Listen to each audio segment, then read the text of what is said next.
57岁的老头假冒特工将女大学生骗出校园，骗财骗色。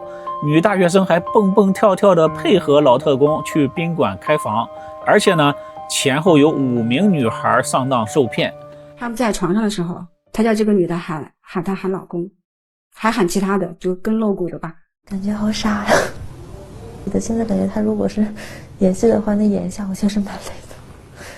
大家好，我是海岩，下面呢咱们就来说一下这个真实发生的案件。2014年11月8日，湖北省武汉市某大学校园内，上大2的女学生小群打算到校门口书店里购买一些学习资料。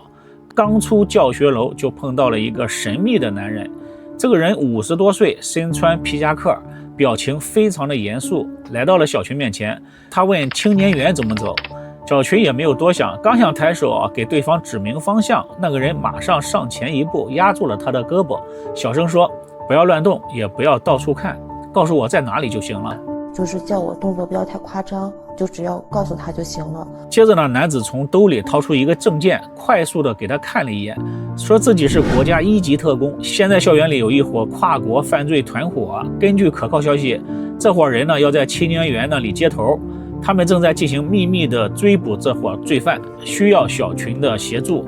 这位特工一边说，还通过耳机和同伴说话：“注意情况，随时向我汇报，我马上就要到指定位置了。”他就是一直就是有耳麦嘛，在那跟他的人在那联系，然后就告诉我用3个犯罪嫌疑人的体态相貌、身高穿着什么衣服。这时呢，小群的脑子完全蒙圈了，心跳加速，而且呢还有一丁点的兴奋。他感觉他就很兴奋了，他当时还是蛮兴奋的，感觉到自己应该配合他，要尽他的一份责任，要抓坏人。于是呢，小群将这名特工带到了青年园，然后小群说自己要走了，一会儿呢还有课。但是特工说上课是次要的，你现在的首要任务就是协助我们配合抓捕罪犯，我们会做好善后工作，会和学校直接联系协调。现在你把手机关机，不要和任何人联系，也不需要请假，配合我们的工作就可以了。像小群这样的大学生也看过007之类的间谍电影，心情从兴奋变成了亢奋，女孩的表情的变化呢，这位男特工都看在了眼里。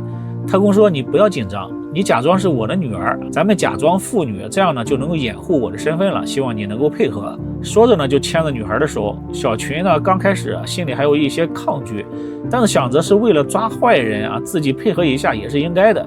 就这样呢，2个人慢慢的走向了校外。路上，特工一直低着头，用耳麦和同伴不停的联系。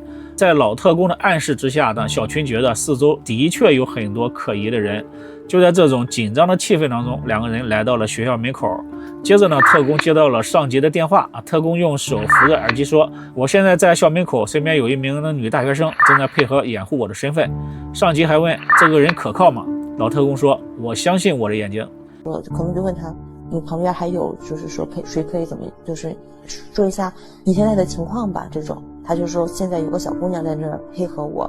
他的上级就问说：“这个人可靠吗？”他就说：“我相信我的眼光。”小群听到特工正在夸自己呢，心里还有一些小得意，对这位特工呢也更加的信任。但是紧接着出现了新的状况，这位特工得到消息，他说同伴被罪犯开车给撞伤了，正在医院抢救。于是呢，老特工通过耳机让自己的同事继续围捕罪犯，自己呢带着小群马上赶往了医院。到达医院之后呢，老特工表示医院里也可能有犯罪分子监视，为了小群的安全，让他在外面等着。老特工呢只身前往探望战友。10几分钟之后呢，老特工出来了，但是呢他的脸色非常的难看。询问之下呢，老特工才说自己的战友现在急需手术，但是医院让先交钱才给做手术。但是他们从外地送支票来的人呢，从汉口赶来，堵车堵在了路上，不知道什么时候才能到，自己来的匆忙，身上也没有带钱。然后那个医生就坚决就是说制度就是这样，就是先交钱再那个。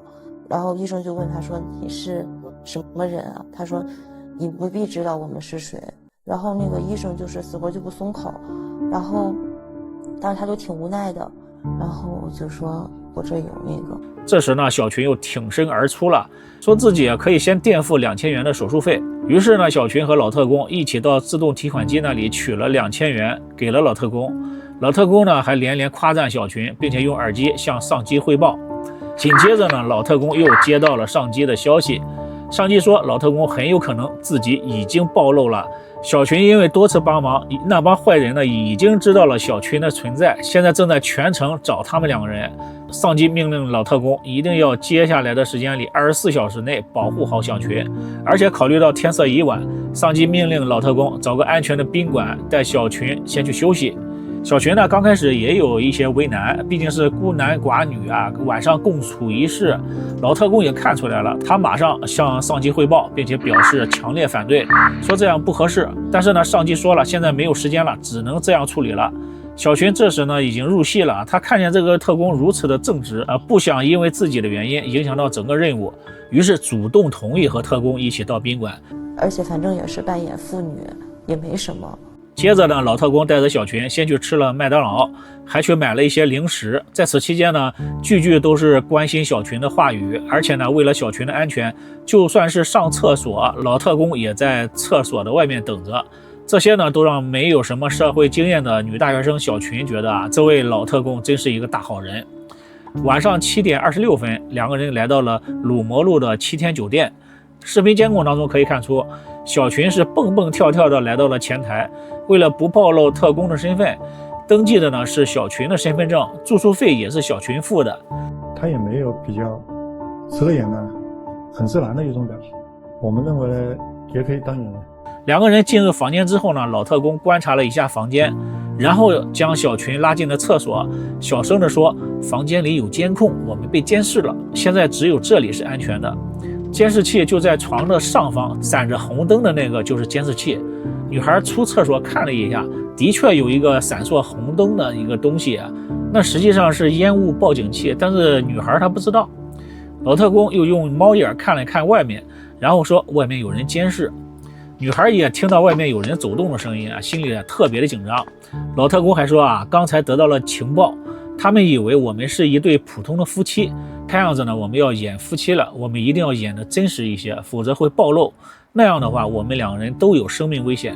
你先去洗澡，出来的时候呢不要穿内衣，围着浴巾出来就可以。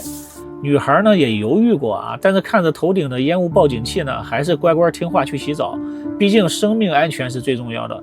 洗完澡出来之后呢，老特工将女孩抱到了床上，解开浴巾，对女孩进行了长时间的猥亵。为了逼真呢，还让女孩大声的喊她老公。他们在床上的时候，他叫这个女的喊她喊老公，还喊其他的，就更露骨的吧，说你要喊大声，那个嫌疑人听到就觉得我们俩真的是夫妻。这个女就都做了。凌晨3点30分，老特工起来说自己到外面去侦查一下外面的情况，你先睡吧。然后这个老头一去不复返。直到第2天，女孩醒来之后呢，回到家里，把自己前一天的英勇事迹给自己的表姐说了。经过表姐的一番分析和点拨，女孩这才知道自己是被骗了，懊恼不已。2014年11月9日，女孩来到了红山派出所报案。根据在场的警察说，女孩当时一会儿哭一会儿笑，一会儿大声喊叫，一会儿喃喃自语，好像精神受到了极大的刺激。我们都非常吃惊，看她就是好像她已经就是神志已经受到很强烈的刺激一样的，她就开始扇自己的耳光了。这个女孩就扇自己耳光，她说我怎么这么笨呐？她就扇自己耳光，感觉好傻呀。现在感觉她如果是演戏的话，那演一下好像是蛮累的。女孩将发生的事情一五一十的告诉了警察。警察一听呢，然后告诉这个女孩，她并不是第一个受害者。就在4天之前，另一个女孩也来到这里报警那个女孩呢的经历和小群的经历几乎是一模一样。警察已经开始调查了。警察调取了大量的监控，发现犯罪嫌疑人离开宾馆之后呢，步行走了一段路，还买了几根油条，表情轻松走进了一个小区。所以呢，警察判断嫌疑人就住在附近。经过排查蹲守，几天之后，2014年11月11日的下午2点，确定了嫌疑人的住址，马上安排警力在嫌疑人的住所将嫌疑人抓获。这名男子姓曹，57岁，之前呢在一家工厂工作，最大的爱好就是假扮特工，而且是一名惯犯。2001年因为假冒特工被判了8年有期徒刑，妻子离婚了，儿子呢跟着妻子生活。2008年出狱之后，他因为假扮特工又被判了5年。2012年出狱之后呢，又假扮特工被判了2年。2014年9月20日出狱之后呢，不到2个月又开始扮特工诈骗女大学生，骗财骗色。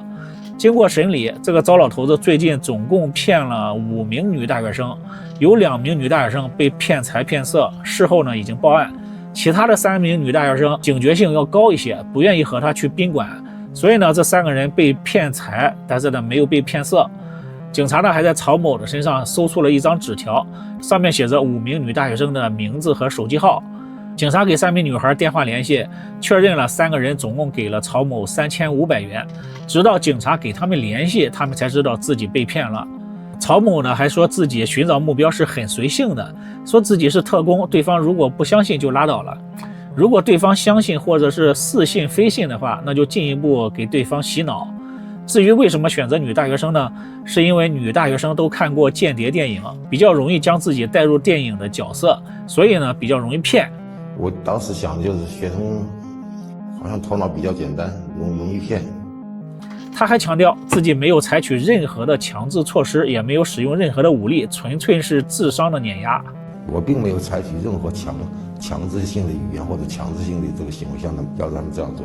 特工大爷曹某最终被判了13年有期徒刑，到2027年才能出狱，到时呢他已经70岁了。回顾整个案件呢，曹某的骗术非常的简单，就是一步一步的给对方洗脑，让对方入戏进入角色。这些女孩子已经被洗脑了，她已经进入自己的角色扮演了。我们有时候会看戏我们会入戏啊，我就是个女主角，然后这个男主角就是爱上我了，这个女孩子已经把自己已经入戏，她没有任何意识。另外呢，大学生的智商肯定不低啊，但是呢，一直生活在校园内，缺少社会经验，没有防备之心，结果呢，才被这个老特工大爷给上了一课。所以，不管你是不是大学生，在这个社会上，特别是对于陌生人，不要轻易的相信对方的话，要有自己的判断力。害人之心不可有，防人之心不可无。好了，今天的案件呢就到这里了，感谢收看，别忘了点赞、关注、支持一下，我们下期再见，拜拜。